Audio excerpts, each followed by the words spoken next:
লোকমান আলাইসাল্লাম তিনি তার সন্তানকে কিছু গুরুত্বপূর্ণ উপদেশ দিয়েছিলেন।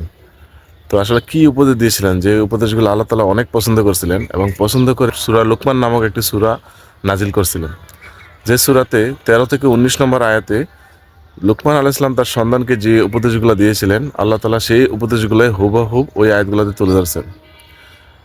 আপনিও যদি আপনার সন্তানকে এই উপদেশগুলো দেন, আশা করি আপনার সন্তান দুনিয়া এবং আখিরাতে কল্যাণকামী হবে। তো বন্ধুরা, চলুন আমরা আজকে জেনে নেই যে কোন উপদেশগুলো হযরত লোকমান আলাইহিস সালাম তার সন্তানকে দিয়েছিলেন।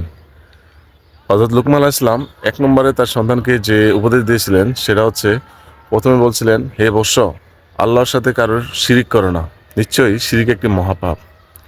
আসলে শিরিক মানে আপনাকে যে সৃষ্টি করছে তার সাথে অন্য কারোর তুলনা করা। তো আমরা শিরিক বলতে কি বুঝি, যে মূর্তি পূজা করা, তাই না?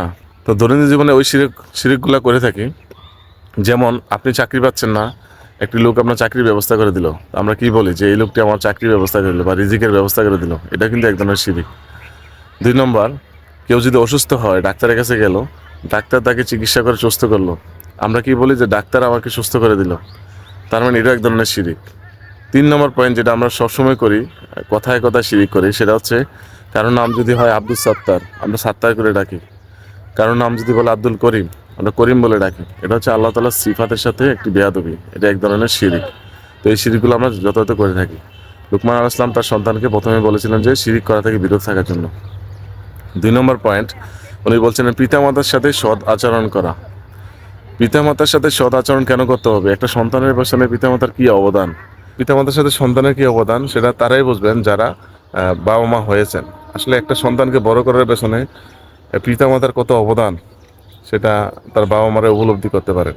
যে সেজন্য আল্লাহ তাআলা বলছেন, যদি তারা শিরিক করার জন্য বাধ্য করে, তাহলে শুধুমাত্র ওই জিনিসটা মানা যাবে না, তাছাড়া সকল অবস্থায় তাদের সাথে সদাচরণ করতে হবে। তো বন্ধুরা, 3 নম্বর পয়েন্টে কি উপদেশ দিয়েছিলেন, সেটা হচ্ছে, যদি কোনো সরিষার পরিমাণ কোনো সূক্ষ্ম জিনিস হয়, তা যদি কোনো পাথরের মধ্যে লুকায়িত অবস্থা থাকে, পৃথিবীতে অথবা জমিনে, আল্লাহ তাআলা তা দেখেন। মানে আল্লাহ তাআলা হচ্ছে সূক্ষ্মদর্শী। তো এমন কোনো কাজ মনে করে করো না যে আল্লাহ তাআলা দেখতে পারবেন না। উনি অনেক ক্ষমতার অধিকারী, উনি সূক্ষ্ম জিনিসটা দেখতে পারেন। পরবর্তী পয়েন্ট, যে 4 নম্বরে যেটা উপদেশ দিয়েছেন, সেটা হচ্ছে আকিমুস সালাহ, মানে নামাজ আদায় করো। আসলে নামাজ হচ্ছে সকল প্রকার অশ্লীল কাজ থেকে মানুষকে বিরত রাখে। এটা আল্লাহ তাআলা বিভিন্ন আয়াতের মাধ্যমে বলেছেন, যার নামাজ ঠিক তার সব ঠিক। তো সুতরাং লুকমান আলাইহিস সালাম তার সন্তানকে 4 নম্বর উপদেশ যেটা দিয়েছিলেন, যে নামাজ আদায় করার জন্য। 5 নম্বর যেটা বলছিলেন, যে 5 নম্বর পয়েন্টে যেটা বলছেন, যে সৎ কাজের আদেশ দাও। আসলে উনি বলতে পারতেন যে সৎ কাজ করো, কিন্তু সেটা বলে নাই, বলছে সৎ কাজের আদেশ দাও।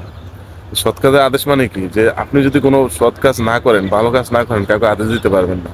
লুকমান আলাইহিস সালাম ছিলেন অনেক জ্ঞানী মানুষ, তাই উনি তার সন্তানকে বলছিলেন যে সৎ কাজে আদেশ দাও, মানে তুমি যদি সৎ কাজে আদেশ দিতে চাও, তাহলে তোমাকে সৎ কাজ করতেই হবে। 5 নম্বর পয়েন্ট, 5 নম্বর উনি বলছিলেন, যত ধরনের বিপদ আসুক না কেন, তোমাকে ধৈর্য ধারণ করতে হবে, সবর। ধৈর্যের ফল অবশ্যই মিষ্টি। ধৈর্য নিয়ে আল্লাহ তাআলা সূরা বাকারা 155 নম্বর আয়াতে বলে দিয়েছেন যে মানুষকে কত ধরনের পরীক্ষা করবেন। বিসমিল্লাহির রহমানির রহিম, ওয়ালা নাবলুওয়ান্নাকুম বিশাইইম মিনাল খাউফি ওয়াল জু', আমি তোমাদেরকে অবশ্যই পরীক্ষা করব, কি ফসলের ক্ষয়ক্ষতি, সন্তান সন্ততি, ধন সম্পদ দ্বারা অবশ্যই তোমাদের পরীক্ষা করব, কিন্তু সুসংবাদ দাও তাদেরকে যারা ধৈর্য ধারণ করে। পরবর্তী পয়েন্ট যেটা বলছেন, পৃথিবীর বুকে তুমি অহংকারের সাথে চলো না। আসলে অহংকার মানুষ 3টা কারণে করে। এটা হচ্ছে তার ধন সম্পদ নিয়ে অহংকার করে, 2 নম্বর হচ্ছে রূপ নিয়ে অহংকার করে, 3 নম্বর হচ্ছে তার ক্ষমতা নিয়ে অহংকার করে। তো লুকমান আলাইহিস সালাম তার সন্তানকে অহংকার করতে নিষেধ করেছিলেন। তারপর 9 নম্বর পয়েন্টে যে উপদেশ দিয়েছিলেন, সেটা হচ্ছে চলাচলে মধ্যম পন্থা অবলম্বন করো। চলাচলে মধ্যম পন্থা অবলম্বন করার জন্য বলা হয়েছে। এটা নিয়ে একটা ঘটনা আছে, সেটা হচ্ছে হযরত ওমর ফারুক রাদিয়াল্লাহু আনহু দেখলেন যে এক লোক রাস্তায় হাঁটার সময় মাথা নিচু করে হাঁটতেছে। তখন হযরত ওমর ফারুক রাদিয়াল্লাহু আনহু বললেন যে তুমি তো ইসলামকে রোগী বানিয়ে ফেলছো, ইসলাম তো কোনো রোগী না। মানে আপনাকে এমনভাবে হাঁটতে হবে যে খুব বেশি নম্রতা না, আবার খুব বেশি উগ্রতা না, খুব মধ্যমতা অবলম্বন করার জন্য বলা হয়েছে। এবং সর্বশেষ যে উপদেশ দিয়েছিলেন হযরত লুকমান আলাইহিস সালাম তার সন্তানকে, সেটা হচ্ছে, শেষে হযরত লুকমান আলাইহিস সালাম যে উপদেশ দিয়েছিলেন, সেটা হচ্ছে তোমার কণ্ঠস্বরকে নিচু করো। আমরা অনেকেই নিজের কথাকে দাপট দেখার জন্য অনেক জোরে কথা বলে থাকি, কিন্তু এটা করতে নিষেধ করেছেন এবং বলেছেন যে নিশ্চয়ই গাধার কণ্ঠস্বর হচ্ছে সবচেয়ে খারাপ।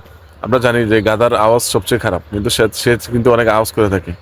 তো আপনি আওয়াজ করলেন, আপনার আওয়াজটা খুব খারাপ হইলো, সেই আওয়াজ তো দরকার নেই। তো বন্ধুরা, আশা করি এই উপদেশগুলো আপনি যদি আপনার সন্তানকে দেন, তাহলে আপনার সন্তানও হবে একজন আদর্শবান সন্তান। সে সফলকাম হবে দুনিয়া এবং আখিরাতে। ভালো থাকেন, আবার কথা হবে। আসসালামু আলাইকুম।